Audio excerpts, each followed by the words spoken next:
Bapak Ibu Saudara-saudari terkasih dalam Tuhan kita Yesus Kristus.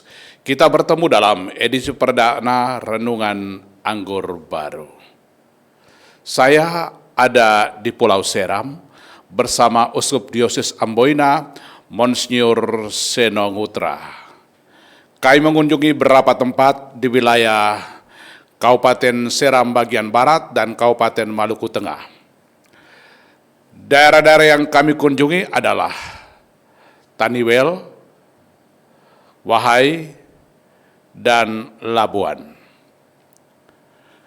Dalam kunjungan itu, saya menyaksikan sendiri ketika uskup datang bersama rombongan.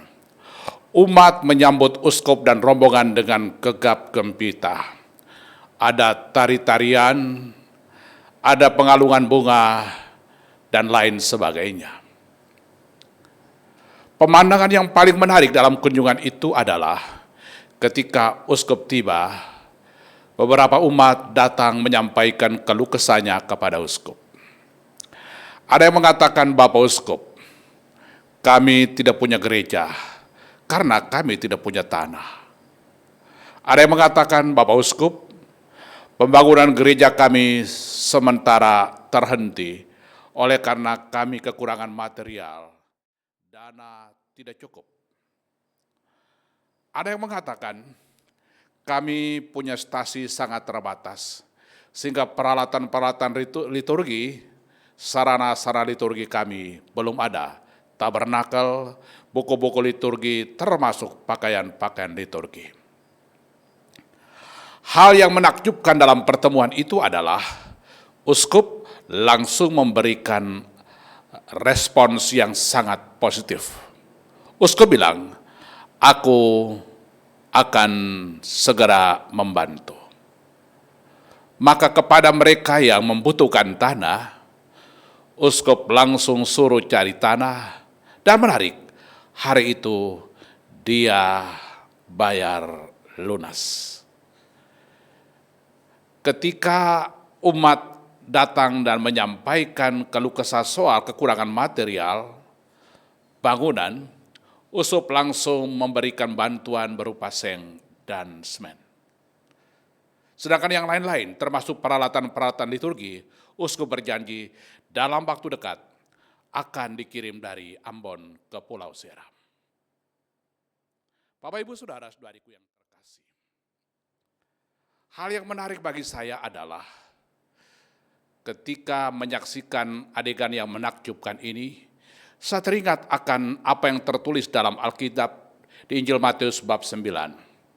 Ayat 36 terutama, diceritakan di situ, ketika Yesus berjalan-jalan berkeliling sambil berbuat baik,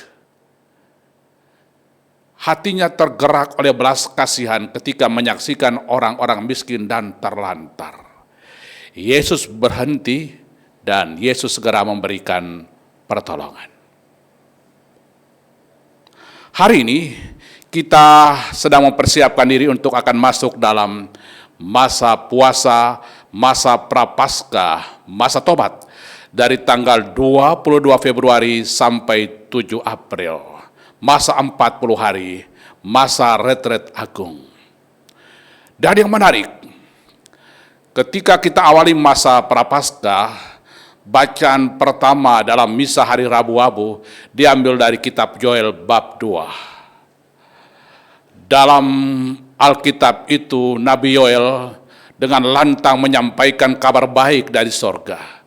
Kabar baik bahwa Allah kita adalah Allah yang maha pengasih dan penyayang. Allah kita adalah Allah yang panjang sabar, penuh kasih setia. Bagi Yoel, yang Allah kerjakan adalah Dia hendak mengampuni dan menyelamatkan umat manusia. Sekali lagi, Yoel katakan yang Allah mau kerjakan adalah Allah ingin mengampuni dan menyelamatkan umat manusia. Menanggapi kerahiman Allah yang luar biasa, Yoel menyerukan supaya umat mengambil keputusan saat ini untuk berpuasa dan bertobat. Sekali lagi, berpuasa dan bertobat. Menurut Yoel, berpuasa dan bertobat berarti memulihkan relasi-relasi yang hancur antara manusia dengan Allah dan antara manusia dengan manusia. Artinya apa?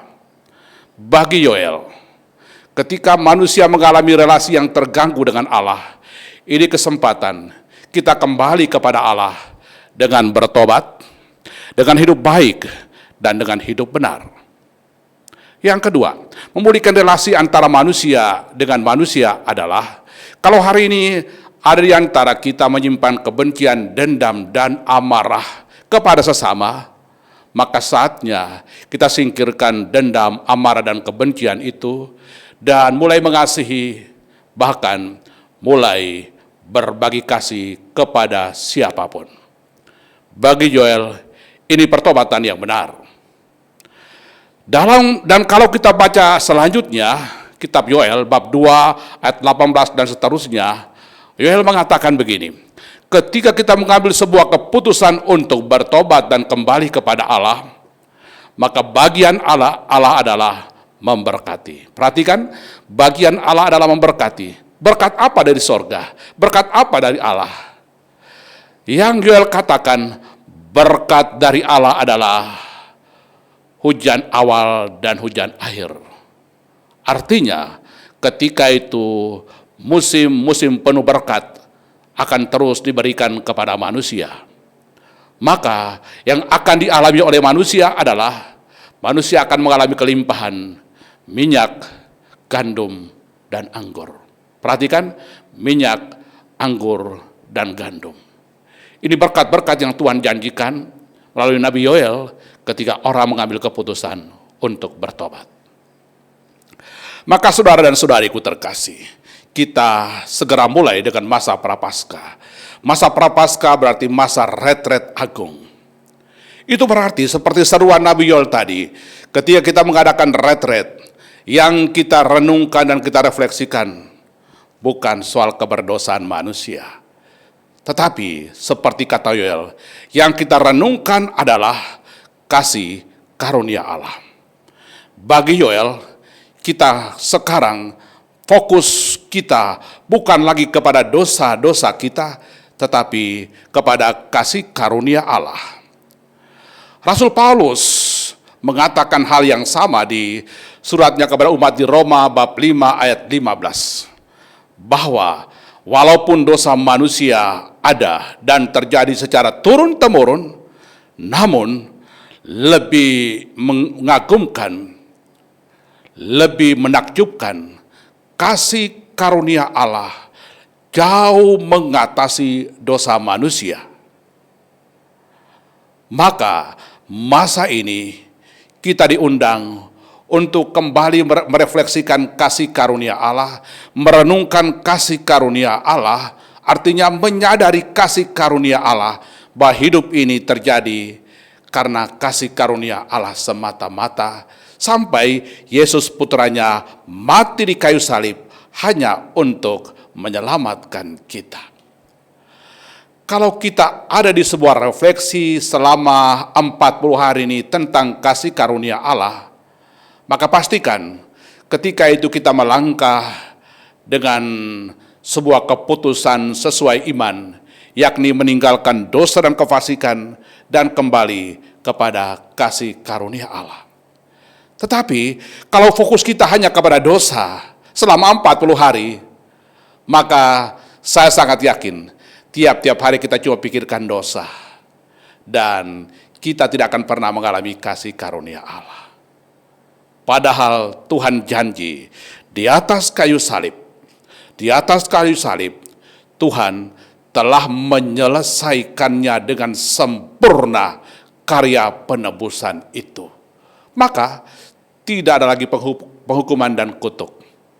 Maka mari bagian kita kembali kasih karunia Allah dan hidup di bawah kasih karunia Allah.